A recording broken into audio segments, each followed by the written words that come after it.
جلدی جلدی عرض کرتا ہوں 3 روایتیں. پہلی روایت ہے باپ کے بعد 90 دن زندہ رہی. پھر شہادت کی تاریخ ہے 3 جمادی الثانی.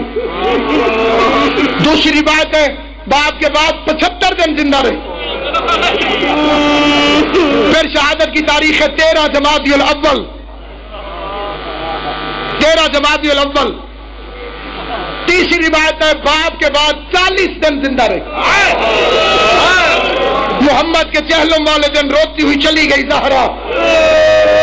آج 40 دن پورے ہو رہے.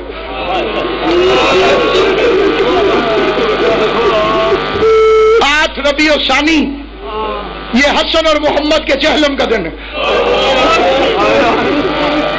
28 سفر کو دنیا سے گئے. 2 دن سفر کے. پورا مہینہ ربیع الاول کو. 8 دن اس کے.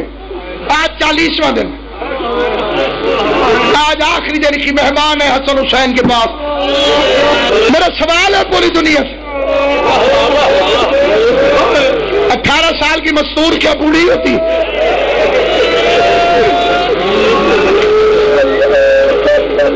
ہو سکتا ہے اس شکرے پہ وہ بندہ بھی ہائے کرے جو کبھی نہیں رویا.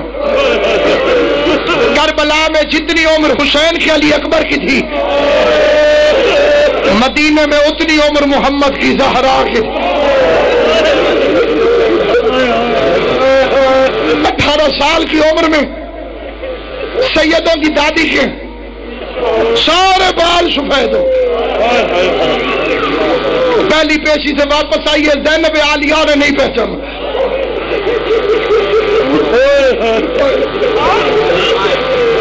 اللہ شہید محسن نقوی کے درجات بلند کرے. میں نے سید زادے سے سنا تو جب کھڑے کھڑے پاؤں پہ برم آ گئے آہستہ سے کہتی ہے چاچا سلمان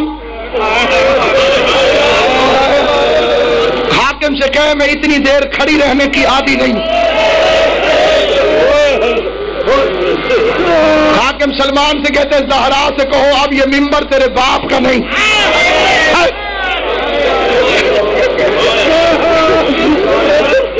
کونین کے مالک کی بیٹی ہے اور قرآن کی قسم کھا کے کہتا جو کہتا کھجوروں کے لیے گئی غلط کہتا. جنت کے باغ کی مالک کو فدق کے باغ کی ضرورت نہیں تھی. دودھ کا دودھ اور پانی کا پانی کرنے گئی تھی. دنیا پھر کے دیکھو جو بندے شیعہ ہوتے ہیں ان سے پوچھو تم کیوں شیعہ ہوئے 90% کی آواز آتی ہے حق کے زہرا. پتہ چلا کھجورے لینے نہیں گئی تھی علی اور ولی اللہ پڑھانے گئی تھی. قرآن سر پہ رکھ کے کہتا ہوں 11 اماموں کی محنت ایک طرف اکیلی بطول کی محنت ایک طرف. جس کے لیے پردہ خلق ہوا جو دارین کی ملکہ ہے اس کے 4 گھنٹے دربار کو 2 رستے جاتے تھے. ایک گھر سے ڈائریکٹ دربار میں ادھر سے نہیں گئی مین بازار سے گھوم کے تاکہ سب کو پتہ چلے میں حق مانگنے جا رہی. رات کے اندھیرے میں نہیں آئی دن کی روشنی میں آئی.